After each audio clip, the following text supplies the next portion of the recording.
Lebih lengkap soal penanganan korban ledakan SMAN 72, kita berbincang dengan Menteri Sosial Saifullah Yusuf. Gus Ipul, selamat petang. Assalamualaikum. Waalaikumsalam, selamat petang Mbak Cindy.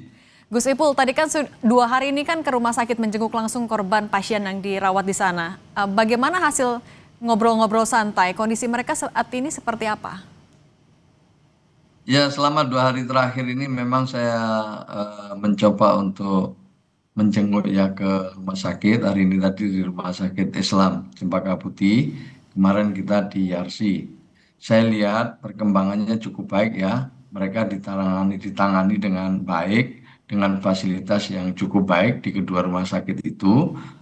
Lalu yang kedua saya lihat perkembangannya mereka jauh lebih sehat dibanding hari-hari sebelumnya. Mereka sudah bisa sedikit cerita tentang apa yang terjadi dan bisa katakanlah bisa diajak lagi untuk keinginannya ke depan kalau misalnya setelah pulang dari rumah sakit. Jadi mereka lebih santai sekarang dan mereka punya semangat yang luar biasa ya untuk bisa segera kembali ke rumah. Ini yang perlu kita syukuri. Tentu yang berikutnya kita terus tadi lihat ya semua berita, semua sedang bekerja juga, itu polisian bekerja dengan baik ya, pemerintah Jakarta juga bekerja, Kementerian Pendidikan, KPAI semua bekerja. Tentu dalam kolaborasi itu Kementerian Sosial juga ikut di dalamnya.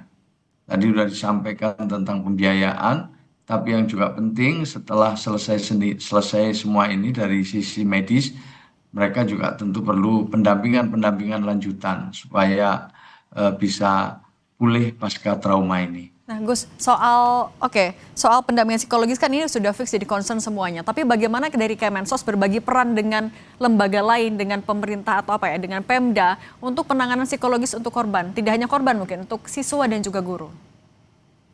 Ya, tentu kita akan melakukan asesmen secara bersama-sama ya.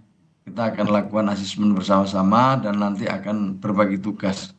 Misalnya untuk pembiayaan selama di rumah sakit, mungkin ditanggung oleh Jakarta, kemudian nanti masa-masa rehabilitasi sosialnya, mungkin nanti dari Kementerian Sosial, lalu sampai nanti pada pemberdayaannya.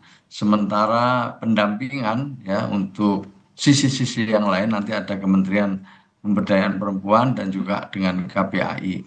Jadi ini semua satu dengan yang lain insya Allah saling memperkuat untuk mendampingi korban.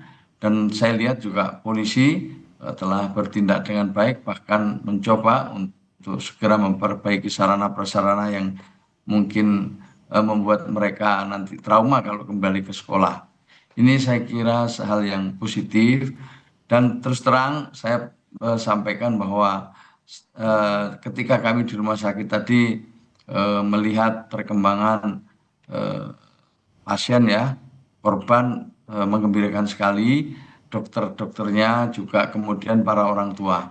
Jadi dengan begitu semangat bersama ini membuat para korban insya Allah bisa segera pulih dan kembali ke rumah. Asesmen ini tapi sudah dimulai, Gus. Sudah ada pemetaannya belum? Yang paling dibutuhkan apa dan untuk siapa? Yang pertama tentu sekarang asesmen medis ya. Jadi mereka masih ada beberapa yang masih memerlukan perawatan medis lebih lanjut. Nah setelah itu nanti mungkin trauma healing. Ya setelah itu trauma healing dalam kerangka rehabilitasi sehingga mereka nanti benar-benar bisa pulih baik secara fisik maupun secara mental. Setelah itu kita akan lihat berikutnya nanti pada pemberdayaan apa yang dibutuhkan gitu dalam rangka supaya anak-anak bisa segera mengikuti proses belajar mengajar ya kemudian bisa hidup normal kembali. Itulah nanti Oke. urut-urutannya seperti itu.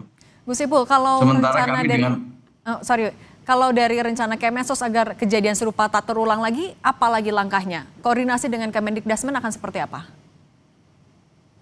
ya memang kita akan melihat secara utuh ya proses kejadian ini. Tentu kita akan lihat hasil penelitian nanti hasil pengusutan yang dilakukan oleh Polri apa sesungguhnya yang terjadi dan ini bisa menjadi pembelajaran bagi kita semua. Kalau disebut-sebut itu bullying, perundungan, dan lain sebagainya itu mungkin juga masih sifatnya spekulasi. Tetapi setidak-tidaknya ada 3 PR lah di dunia pendidikan ini yang bisa kita garis bawahi bersama-sama. Yang harus kita mitigasi, yang harus kita cegah sekuat tenaga. Yang pertama, jangan ada bullying, perundungan oleh siapapun kepada siapapun. Ini yang harus dijaga. Yang kedua adalah jangan ada kekerasan seksual maupun fisik di sekolah itu. Dan yang ketiga adalah adanya intoleransi. 3 hal ini yang menjadi PR dunia pendidikan dan kita perlu bekerja keras secara bersama-sama. Oke. Menteri Sosial Saifullah Yusuf, terima kasih sudah berbagi informasinya untuk Kompas Petang. Sehat selalu, Gus.